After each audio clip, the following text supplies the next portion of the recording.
প্ৰথমতে মই আমাৰ বিটিআৰৰ চিফ প্ৰমোদ বড়ো ডাঙৰীয়াক অশেষ ধন্যবাদ জ্ঞাপন কৰিছোঁ। তেওঁ যে মোক আজি টংলা মিউনিচিপালিটি বোৰ্ডৰ যোগ্য ব্যক্তি বুলি ভাবি তেওঁ মোক চেয়াৰমেন দিয়াৰ কাৰণে মই টংলাবাসী হিচাপে তেওঁক ধন্যবাদ জনাইছোঁ।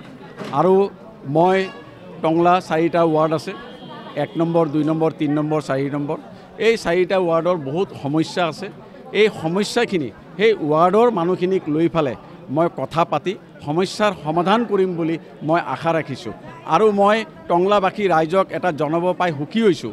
মই আজি শপত লোৱাৰ আগত যোৱাকালি মই ৰাতি 2টা বজাত চিফ ছাৰৰ লগত কথা পাতি টংলাৰ সমস্যাখিনিৰ কথা কৈছোঁ। চেইন গেবেল হওক, ইয়াতে সোলাৰ লাইটৰ কথাই হওক, লগে লগে চিফে কোনো কথা মোৰ দেৰি নকৰি তেওঁ মোক 50 ডাম্পাৰ চেইন গেবেল তেওঁ ইমিডিয়েটলি তেওঁ অৰ্ডাৰ দিছে।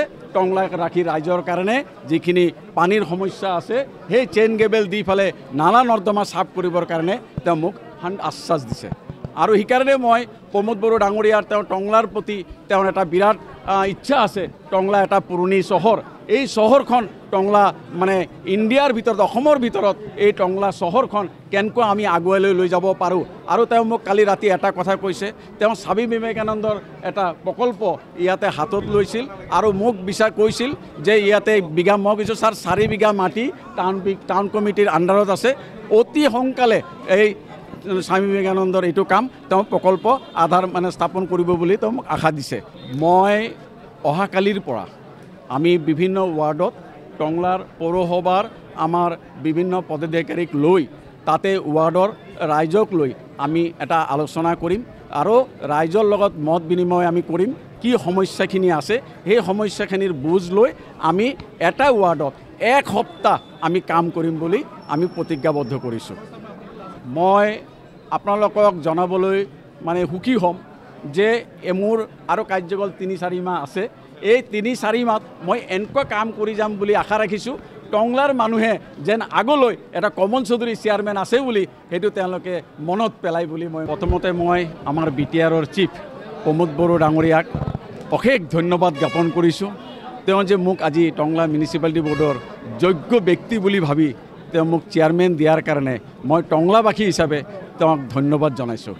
আৰু মই টংলা 4টা ৱাৰ্ড আছে, 1 নম্বৰ 2 নম্বৰ 3 নম্বৰ 4 নম্বৰ।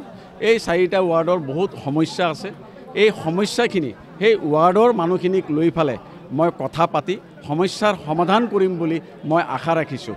আৰু মই টংলাবাসী ৰাইজক এটা জনাব পাই সুখী হৈছোঁ। মই আজি শপত লোৱাৰ আগত যোৱাকালি মই ৰাতি 2টা বজাত চিফ ছাৰৰ লগত কথা পাতি টংলাৰ সমস্যাখিনিৰ কথা কৈছোঁ। চেইন গেবেল হওক, ইয়াতে সোলাৰ লাইটৰ কথাই হওক, লগে লগে চিফে কোনো কথা মোৰ দেৰি নকৰি তেওঁ মোক 50 ডাম্পাৰ চেইন গেবেল তেওঁ ইমিডিয়েটলি তেওঁ অৰ্ডাৰ দিছে। টংলাক ৰাখি ৰাইজৰ কাৰণে যিখিনি পানীৰ সমস্যা আছে সেই চেইন গেবেল দি ফালে নালা নৰ্দমা চাফ কৰিবৰ কাৰণে তেওঁ মোক আশ্বাস দিছে। আৰু সেইকাৰণে মই প্ৰমোদ বড়ো ডাঙৰীয়াৰ তেওঁ টংলাৰ প্ৰতি তেওঁৰ এটা বিৰাট ইচ্ছা আছে। টংলা এটা পুৰণি চহৰ, এই চহৰখন টংলা মানে ইণ্ডিয়াৰ ভিতৰত, অসমৰ ভিতৰত এই টংলা চহৰখন কেনেকৈ আমি আগুৱাই লৈ যাব পাৰোঁ।